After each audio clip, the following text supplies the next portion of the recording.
Welcome back to Crime Time Inc. Thanks for having me. Lately, Yeah. there's been a surge in these Pegasus spyware emails going around. hmm And honestly, they give me the creeps. Yeah. You know, the ones, Oh, yeah, for sure. They're playing on people's fears, right. especially those who aren't quite as tech savvy. Yeah, it's like they've ripped a plot straight from our show. They claim your device is infected with this Right. super spyware Pegasus. Yeah. And then threaten to release embarrassing videos unless you pay a ransom in Bitcoin. And to make it even more convincing, they'll even throw in like some personal details like your name or address. Right, yeah. Stuff they likely got from those massive data breaches we keep hearing about. Here's where it gets interesting. Yeah. Pegasus spyware is real, right? Oh, yeah. Developed by this group called NSO, and it's serious stuff. Absolutely. Governments use it for like targeted surveillance. Yeah. And it's incredibly sophisticated. But think about it. Yeah. Would your average scammer really have access to that kind of tech? That's a really good point. I mean, Yeah, you're not going to find like, right. the kid next door suddenly having access to Pegasus. Plus, these emails are usually full of grammatical errors, generic threats. Yes. And they never show any actual proof of the supposed videos. Yeah. If they really had something, wouldn't they at least include a blurry screenshot or something? Exactly. It's all smoke and mirrors. Right. And remember, just because these emails are bogus doesn't mean that Pegasus itself isn't a real threat. Oh, for sure. It highlights how valuable our data is and why governments are willing to go to such lengths to obtain it. Okay, so how do these scammers get our data in the first place? If I remember correctly, it has something to do with data breaches. You got it. Every time you hear about a company getting hacked, there's a chance your info is part of the loot. Right. Think of it like this. You sign up for an online shopping site and Yeah. bam, they get hacked. Suddenly, your name, email, maybe even your password are floating around the dark web, snatched up by these shady operators. That is terrifying. So what's the simplest way to avoid falling for these scams? The golden rule. Never, ever click on links or download anything Okay. from an email that looks even slightly suspicious. And if you think it might be from a company you do business with. Go directly to their website or give them a call? Exactly. Don't use the contact info in the email because that could lead you straight into their trap. Got it. And remember, this applies to any suspicious email, not just the Pegasus ones. Okay, so we've talked about what to look for and how to avoid clicking on dangerous links. Right. What about those strong passwords everyone keeps talking about? Strong passwords are your first line of defense. Okay. Think of it like locking your front door. A weak password is like leaving it wide open. Right. You want something unique for every single account. I know that sounds like a pain. It really does. Especially for someone like me who can barely remember what I had for breakfast. That's where a password manager comes in. Okay. They can generate and remember all those crazy, complicated passwords for you. Right. It's like having a digital bodyguard for your accounts. And what about that two-factor authentication thing? I've heard it's a real pain to set up.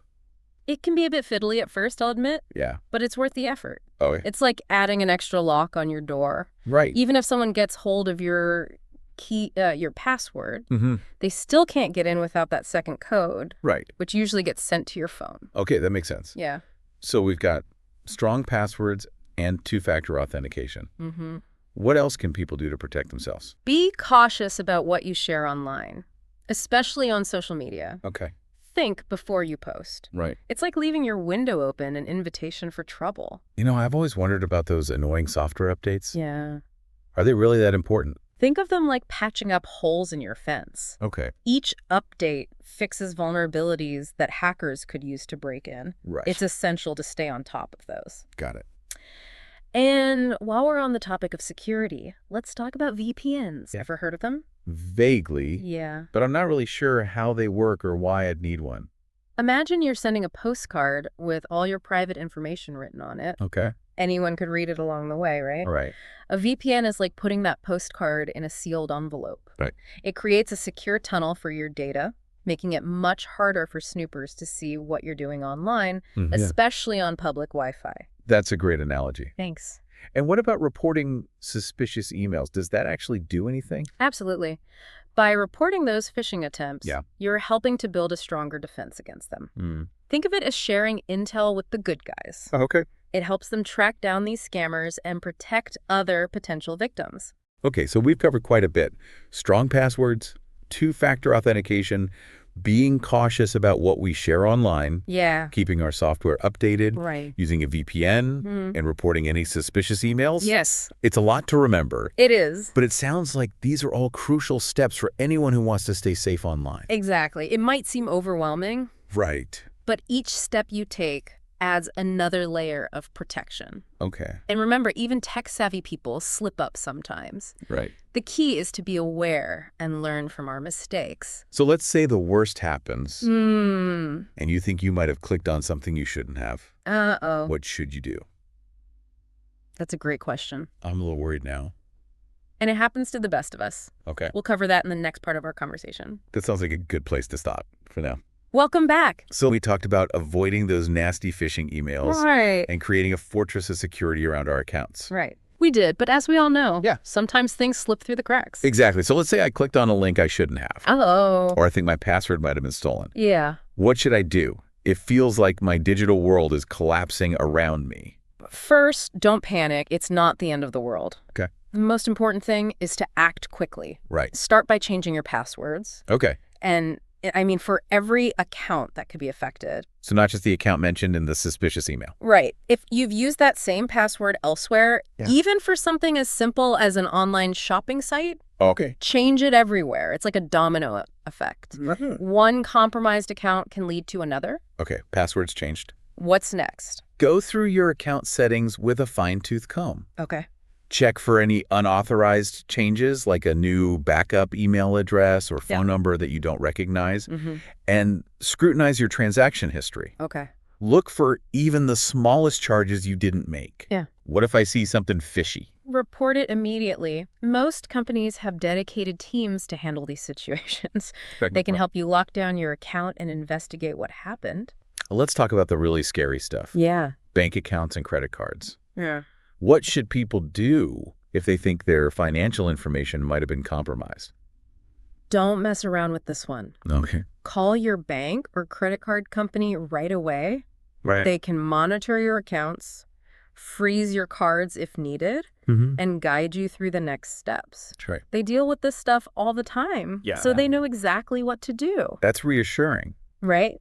But it's not just financial accounts that could be targeted, right? Right. Social media accounts can be hijacked, too. Yeah. They might not seem as critical as a bank account, Right. but think about the information they hold, Yeah. your friends, your family, your personal photos and memories.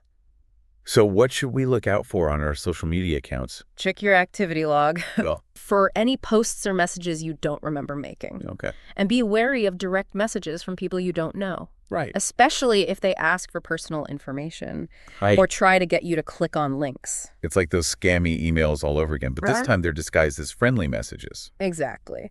And remember, if you find yourself in this situation, Yeah. there's no shame in asking for help. Right. Reach out to the platform support team. And if you feel threatened, involve the authorities. Okay, so we've talked about what to do after a potential breach, Right. but how can we prevent these situations from happening in the first place? It feels like we're always playing catch up with these cyber criminals. That's true. They're always finding new ways to exploit our weaknesses. Right. But that doesn't mean we're powerless. Okay. We can make ourselves much harder targets by taking some proactive steps. Like what? Well, we've already touched on strong passwords and two-factor authentication, but let's dig a little deeper into those. Some people find two-factor authentication annoying, Yeah. especially if they have to do it every time they log in. I know I do. Is it really that essential? That's a good question. I've definitely been tempted to skip it when I'm in a hurry. It's understandable, but that extra layer of security makes a huge difference. Yeah. Think of it like this. Your password is the key to your house, Mm-hmm. and two-factor authentication is the alarm system. Got it. It's a lot harder for a burglar to get in if they have to disable both. Okay, I'm convinced two-factor authentication is a must-have. Good. But what about those super complicated passwords? Yeah. I can barely remember my own phone number sometimes. That's where password managers come in. Okay. They're like a digital vault for your passwords, Hmm. so you only have to remember one master password to unlock them all. I've heard about password managers, Yeah. but I've always been a bit hesitant to trust them. What if they get hacked? That's a valid concern, but reputable password managers use strong encryption to protect your data. It's actually safer than writing your passwords down on a sticky note or trying to memorize them all. Okay, that makes sense. Yeah. So strong passwords, two-factor authentication, and password managers. Got it. Good. What else can we do to boost our online defenses? Being mindful of what we share online is crucial. Right. It's easy to overshare on social media, Oh, yeah. but remember, every piece of information you put out there can be used against you. That's true. Think before you post. Okay. Is this something you'd be comfortable sharing with a stranger? Right. Would you shout it out in a crowded room? I'm definitely guilty of oversharing sometimes. Yeah. It's so easy to get caught up in the moment and forget that anyone can see what I'm posting. Exactly. And remember, it's not just about protecting yourself. Right. It's about protecting your loved ones, too. Okay. Think about the information you might be sharing about your family and friends, and make sure you have their consent before posting anything that could potentially compromise their privacy. That's a great point. I never thought about it that way. What about those software updates? Are they really as crucial as everyone says? I feel like I'm constantly getting bombarded with update notifications. They can be annoying, I'll admit. Yeah. But they're essential for patching up security vulnerabilities in your software. Okay. Think of it like getting regular checkups at the doctor. Yeah. It's better to catch problems early on before they turn into something serious. Okay. And speaking of protecting your digital health, Yeah. let's talk about VPNs. Okay. We briefly touched on them earlier, but they're worth exploring in more detail. Okay, so VPNs create a secure tunnel for your data, Right. making it harder for snoopers to see what you're doing online. Exactly. But how do they actually work? It sounds a bit like magic to me. It's not magic, but it's pretty clever. Basically, a VPN routes your internet traffic through a server in a different location, masking your IP address, and encrypting your data. It's like sending your internet activity through a secret tunnel, making it much harder for anyone to track you or intercept your information. So it's like wearing a disguise online. Exactly. And it's especially important to use a VPN when you're on public Wi-Fi, like at a coffee shop or airport. Those networks are often unsecured, which means anyone with the right tools could potentially snoop on your activity. Right. A VPN adds that extra layer of protection, keeping your data safe from prying eyes. Okay, that makes sense. Yeah. It sounds like VPNs are essential for anyone who uses public Wi-Fi regularly. Yeah. But what about at home? Do I really need a VPN if I'm on my own secure network? That's a good question. While your home network is generally safer than public Wi-Fi, there are still reasons to consider using a VPN even when you're at home. Okay. For example, some internet service providers track your online activity and sell that data to advertisers. Wow. A VPN can help prevent that by masking your browsing habits from your ISP. So it's not just about protecting myself from hackers. Right. It's also about protecting my privacy from corporations. Exactly. It's about taking control of your online experience and deciding who has access to your data. You know, it's interesting how much we rely on the internet for everything these days. It's crazy, isn't it? From banking and shopping to socializing and entertainment, it's woven into the fabric of our lives. It's true. The internet has revolutionized the way we live, work, and connect with each other. But that also means there are more opportunities for cyber criminals to exploit us. Yeah. It feels as we're constantly under attack. It can feel that way, but it's important to remember that we're not helpless victims. Okay. We have the power to protect ourselves by taking some simple precautions and being aware of the risks. Okay, so we've talked about strong passwords, two-factor authentication, password managers, VPNs, and being cautious about what we share online. Right. What about reporting suspicious emails and websites? Does that actually do anything? Absolutely. It's like reporting a crime to the police. Oh, okay. It helps the authorities track down the perpetrators and prevent them from harming others. So if I get a phishing email or come across a scam website, I should report it. Yes, definitely. Most email providers and web browsers have built-in reporting mechanisms for this very purpose. Okay. It only takes a few clicks. Right. And it can make a real difference in the fight against cybercrime. You know, it's amazing how creative these scammers can be. It really is. They're always coming up with new ways to trick people. It's true. They're constantly evolving their tactics, using sophisticated techniques to exploit our trust and manipulate our emotions. It's like they're playing a game of chess, Always trying to outsmart us. Exactly. Yeah. But we can stay one step ahead by being aware of their tactics and Right. taking steps to protect ourselves. Right. It's like learning to recognize the signs of a con artist. Right? Once you know what to look for, it's much easier to avoid falling for their tricks. Okay, so we've covered a lot of ground today. We have. From the basics of password security to the importance of VPNs and reporting scams. Yeah. But there's still so much more to explore in the world of online safety. Absolutely. Cybersecurity is a constantly evolving field, Right. and it's crucial to stay informed about the latest threats and trends. Okay. We'll delve into those in the next part of our conversation. That sounds like a good place to pause for now. Last time we were talking about all the ways our data can be compromised and what we could do to prevent it. Yeah, and how cybersecurity is a constant game of cat and mouse, with scammers always developing new strategies to try to stay one step ahead. Exactly. It's almost like they're running their own criminal marketing firms, testing out new scams and seeing what works. That's a great analogy. They're always experimenting, looking for new ways to exploit our trust and manipulate our emotions. So what are some of the latest trends in the world of cybercrime?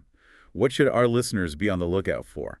Well, one trend that's really taken off in recent years is the rise of cryptocurrency scams. Cryptocurrency. That's a whole other world to me. It can be pretty complex, and that's exactly what makes it so attractive to scammers. They prey on people who are unfamiliar with how it works, Right. promising unrealistic returns or offering fake investment opportunities. So if someone promises me they can double my Bitcoin in a week, Yeah, that's a red flag. definitely. Always be wary of any unsolicited offers or promises of easy money, especially when it comes to cryptocurrency. And remember, once you send cryptocurrency, it's very difficult, if not impossible, to get it back. So it's kind of like sending cash in the mail. That's a good way to think about it. Always do your research before investing in anything, especially cryptocurrency. Make sure you understand the risks involved and never invest more than you can afford to lose. Okay, so we need to be extra cautious about cryptocurrency. Yeah. What other scam trends should we be aware of? Another area where scammers are upping their game is phishing attacks. We've talked about phishing emails before, but are there new tricks we should be aware of? They're getting much more sophisticated, making their emails and websites look almost identical to the real thing. They might use stolen logos, perfect grammar and spelling, and even personalize the message with your name or other details. Wow, so how can we even tell if an email is legitimate anymore?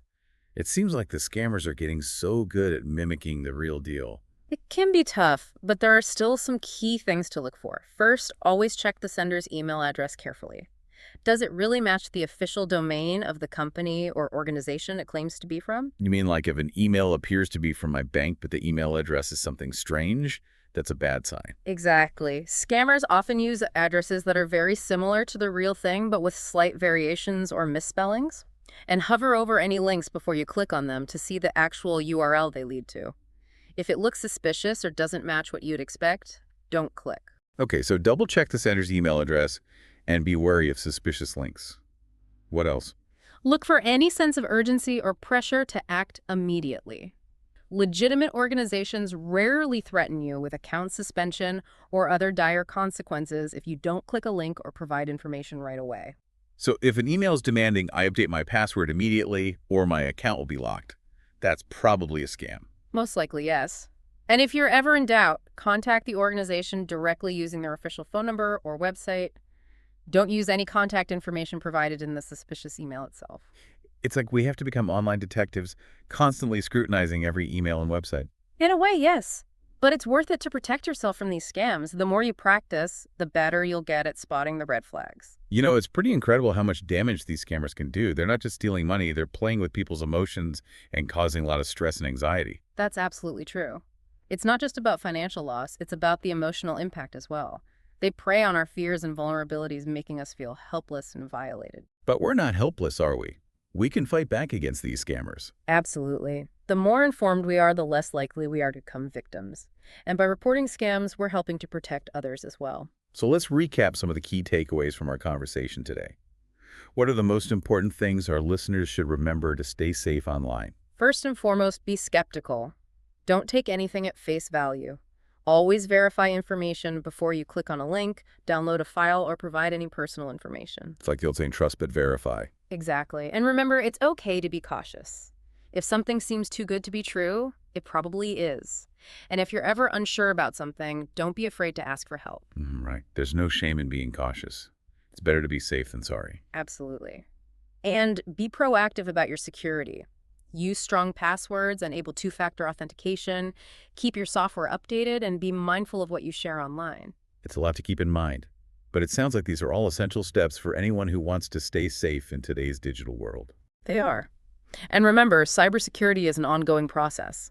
New threats are emerging all the time, so it's important to stay informed and adapt your behaviors accordingly. It's like a never-ending game of chess with the scammers. But it's a game we can win if we play it smart. Well, I think that's about all the time we have for today. This has been a fascinating, albeit slightly terrifying conversation. It has been. But I hope it's empowered our listeners to take control of their online security and protect themselves from scams. Our two resident Luddites, Simon and Tom, will discuss this subject in their weekly review on Sunday. But in the meantime, tune in tomorrow for another great true crime episode.